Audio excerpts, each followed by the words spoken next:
130 বছর বয়সী তফের আলী। 2 স্ত্রীর ঘরের 11 সন্তানের জনক তিনি। জীবনের যেই সময়ে নাতি নাতনিদের সঙ্গে সুখে সময় কাটানোর কথা, সেই বয়সে তিনি আজ আশ্রয়হীন ও অভুক্ত দিন পার করছেন। লাঠিতে ভর দিয়ে এক মুঠো ভাতের খোঁজে ঘুরে বেড়ালেও সন্তানেরা তার কোনো খোঁজই নেয় না। বহু কষ্টে বড় করা সন্তানদের অবহেলায় দুঃখী তফের আলী শেষ পর্যন্ত তাদের বিরুদ্ধেই মামলা করতে বাধ্য হয়েছেন। 130 বছর বয়স, আমি কি করে ঘরে থাকি? মশা, মাছি, সাপ, পোকা, নানা রকমের পোকা মাকড়। মামলা করেছি, একটা মামলা ছিল, সেই মামলা কি 10 বছর জেল কাটাচ্ছি না, 1 বছর না 1 মাস না 2 মাস। নওগাঁর মান্দা উপজেলার লক্ষ্মীরামপুর গ্রামের শতবর্ষী তফের আলী 8 ছেলে ও 3 মেয়ের জনক।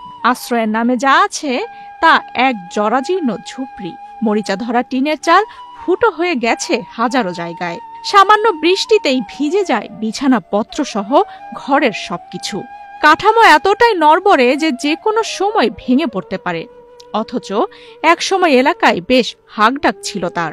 পদ্মা সেতু, মেট্রো রেল এবং এলিভেটেড এক্সপ্রেসওয়ে নির্মাণের গর্বিত অংশীদার বসুন্ধরা সিমেন্ট। আমার ছোট 8-9টা 11টা ছেলে মেয়ে, 3টা মেয়ে আর বেটা 8টা। এখন খাই কারো বলতে নয়, কারো খাই আর 10 দিন, তার খাইলে খাওয়া হয় না, মেলা কথা। বাজারে সিদার খাই, ধর বাতাস লাগে না, গরম হলে তো থাকাই কঠিন। বৃষ্টি পরে যে হিটে উঠে পড়তে এক জায়গায় জবাব করেছে ছেদা দিয়ে। এতখান সম্পদ থাকতে মানুষের কামও করেছি। আজকে সারা দিন হাত নদীতে থাকে, নদী বিচার দাবি করি। দিন আর 24 ঘন্টা কোনো দিন নিন হয় না। ভাবি আছে, হ্যাঁ, এই যে একটা খাওয়া করি, তারও ঠিক অংশ পাই। সারা রাত থাকে লাগে, জালে আলে ওই বাসা আমার কাদাই বাদাই যত সম্পূর্ণ আমার হাতে। আমার দিনে হুকুমে একটা খাওয়া দেওয়া পারে। একসময় সন্তানদের সব চাহিদা পূরণ করা এই মানুষটি আজ খাবার ও চিকিৎসার নিশ্চয়তা থেকে বঞ্চিত। ভরণ পোষণ চাইলে উল্টো সন্তানেরা তাকে গালিগালাজ ও নির্যাতন করে বলে অভিযোগ করেন তফের আলী।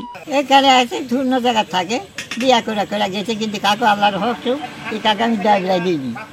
কিসব জমা ওই খাই, আমরা কেন দেবো? এটা ওই বুঝা দেখে কই বলি দেখবো, ওই খাসা আমরা কিসব দেবো? ওই যে ওই বাড়ি যা বাদ করে ওঠি, ওই যে বোর কাছে গেলে বলে কিসে গাছি, লক্ষ্মীরামপুর চলে আসি, ভাত দেওয়ার ইয়া করে আবার ভাত বাদ বলতে পারতো, বই এইভাবে। এদিকে তফের আলীর এক ছেলে বলেন, তার বাবা স্বভাবগতভাবেই খুব রাগী মানুষ। তাকে কাছে রাখতে চাইলেও তিনি থাকতে চান না। সামান্য বিষয় নিয়ে প্রায় মামলা মোকদ্দমার আশ্রয় নেন। তা মানে না দেখলে এতদিন ভরা বাঁচলো কি, ভাড়া আছে কিভাবে? এই বাড়ি ঘর করে সরিয়ে দিবে, কারো বাড়িতে আসবো না, থাকবো না, তাহলে কিভাবে দেবে? আমরা তো বাইক নাই, কেউ কারেন্ট নাই, ওই কারণ দিয়েছে, ওই কারণ ওই লিবে না, কাটা দিয়েছে, ওই বাতি লিয়া ভাই, ওই আলো লিয়া যাবে। খুব রাগিত লোক দিয়ে কারো কথা শুনবো না, কারো কাছে থাকবো না, কারো বাইক যাবো না। এর কাছে খাসা ওই আইনালের খাসের উপর কেস করেছে, আবার ওই ছাড়া গতিও নেই। ওই টাকা পেলে কেস, ওই আমরা টাকা দেওয়া, ওই ছোটরা দেওয়া ছিল, তো আমার 500-700 করে ওই মাসে মাসে দেয়। যখনই টাকা পাবে, যখন আবার বয়স্ক ভাতা পাবে, তখন আর গাড়ি উপর করবেই কেস। অভ্যাস হয়ে গেছে কেসে।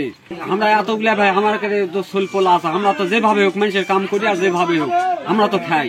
আমরা খেলে বাপও খেয়ে থাকবে, কিন্তু আসে না খাবেন, না খাবেন, কেন কে খিলাবেন তাক? রমজান মাসে কোন রকম এক প্রতিবেশীর ঘরে সাহারি ও ইফতার করেন তফের আলী। প্রতিবেশীরাও তার এমন দুর্দশা দেখে মর্মাহত হন।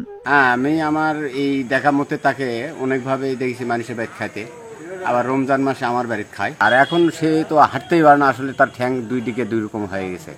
এতগুলা সন্তান থেকেও তার কোনো লাভ হয়নি আমাদের জানা। বয়সে এসেও তাকে মেলাগুলো জমি নিয়ে তার সাথে বহুত দিন ধরে কেসাল চলতেছে। তাই নাকি জমি লিখে দেয় আর বেশি বিপদ। অনেক জমি ছিল, তফরের অনেক জমি ছিল। জমিগুলো ওই কাউকে কোনো বউ বাবাদের নিয়ে নিছে, কোনো বউ বাবাদের দিয়ে দিছে, শোলগুলার প্রতি খানিক খরচ করেছে, কিন্তু আসলে ভাব কেউ দেয় না।